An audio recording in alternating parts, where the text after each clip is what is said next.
Hello and welcome back to the penultimate BIONICLE 2015 set preview. Today I have with me set number 70786, Gali, Master of Water. Now before we begin this video, I'd like to preface this by stating that this is, yet again, another Comic-Con build, and what this means is that this is essentially a mock that we created using the pieces we received at the VIP event hosted at the Flatiron LEGO store during New York Comic-Con. As such, there may be a few inaccuracies between this version and the final retail version that will be released in January. But with the help of a few members of the community, a bit of guidance from the BIONICLE team itself, and our personal experience with the set in hand at New York Comic Con, we do believe that this is a fairly accurate representation of the final set. And as such, we will be going over a few pros and cons within this video, and whether those pros and cons actually translate to the final version of the set will be covered in a different video. But we will include an image gallery in the description for you to look at and pick apart anything we might have done wrong. But with all that out of the way, let's get into the set itself. Now, Gali features a giant trident, and I have to say that this is my favorite design of all the weapons the Toa possess. However, there is one major complaint about this weapon that I have, and that's that it's incredibly large and heavy. And because of that, I find that her gear system doesn't quite work as well as the other Toa. Now, speaking of the gear system, Gali does in fact feature a gearbox. Hers is pretty simple compared to the higher priced sets, and her gears are mostly yellow, which go together with their color scheme. Now, Gali does feature a locking mechanism here, and this is the third set that I've reviewed with this feature, and it's really nice because what you can do is replace the gear here with this locking piece, and her arm won't be affected by the gear, it will lock in place. And through that you can simply move the arm through a ball joint. Now, because her weapon is so massive, I find that the gear system doesn't quite work as well. Her arm tends to be rather floppy, and sometimes it doesn't quite work like it should. Her shoulder armor tends to flop backwards, her arms tend to go all disjointed, and for the most part, the weapon is just too heavy for the gear system to really work properly, even with the added friction joints here in the back. And that is a little unfortunate. But the gearbox is only one part of Gali's build. Now before we get too far into the build, I would like to mention that we weren't able to get all of Gali's parts, and she is borrowing a few pieces from the other Toa, most notably Kopaka. We were also only able to get 3 Dark Azure armor plates, and as such, I had to replace one with a Mata Blue version. So, unfortunately, Gali does not feature all her parts, and she is the most incomplete version of the set out of all the others we have reviewed. However, I do believe that everything is here aside from that one Dark Azure shell, so this is still a decent look at Gali's build.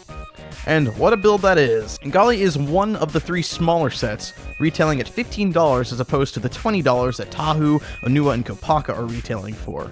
As such, Gali does feature a smaller frame. Now, this is a good thing for the fans who are really wanting Gali to have a more feminine structure, and I think for the most part that is definitely retained here. She is one of the slimmest of all the sets, and personally, I don't think that really matters too much, but I guess it is nice to see for the fans that do want that. Now, her color scheme is a bit of a departure from her previous version. Now, unfortunately, I only have with me today the original Mata Gali here, and I don't have the Nuva version or the Mystica version, which, a little disappointing, but here you can kind of see the difference between the Dark Azure and Mata Blue. Now, personally, I'm quite a big fan of the new color scheme. I think the Dark Azure works a lot better with the Gunmetal Gray, and the Transparent Blue really does bring out some nice highlighting, and I wasn't a huge fan upon hearing that Gali wouldn't be retaining her Mata Blue color scheme, but I think the new color scheme actually fits better, and she definitely looks like she's a part of her element. I think the new Cow does a good job of retaining some elements from the old version, as well as adding in a few new touches here. Personally, I still think it looks pretty similar to the Cow, and overall, I think it has a really nice presence. I like it a lot more than the original, that's for sure. A lot of people were comparing it to Takadux, but I really don't see that comparison. I think it's a pretty nice mask, and I think one of the stronger designs of the new Kanohi. Now, Gali does have some decent coverage as far as her shoulder armor goes, but I feel like their placement is a little odd, because she does have these exposed ball joints like a lot of the other Toa do, and I feel like this could have been avoided by simply moving these shoulder joints to this ball joint. I feel like that would have looked better, and her shoulder armor wouldn't feel as raised as it is.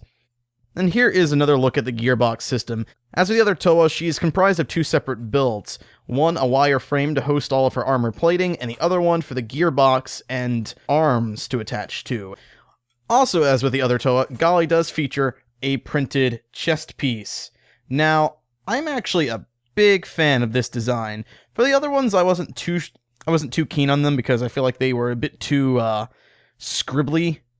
The patterns on them didn't really seem all that defined and for the most part random, but I think Gali's looks really nice. I love the nice shiny blue lines in the bottom there. I think they look really, really cool, and I think Gali's design is probably the strongest of all the printed chess pieces. Now, as with all the Toa, Gali's weapon does feature some dual functionality, and to access this, all you gotta do is just take off the top tips of her trident here, clip them on to the bottom of her feet, like so, and you have Gali in her adrenaline mode, which gives her some nice fins on the bottom of her feet. And as you can see, without the added bottoms of her trident, her weapon is much, much more bearable. It doesn't flop around as much, it's much lighter, and her gear function actually works pretty decently with this. So, I would say if you're going to buy this set, definitely invest in getting another one of these locking pieces for when you want to pose her with her trident.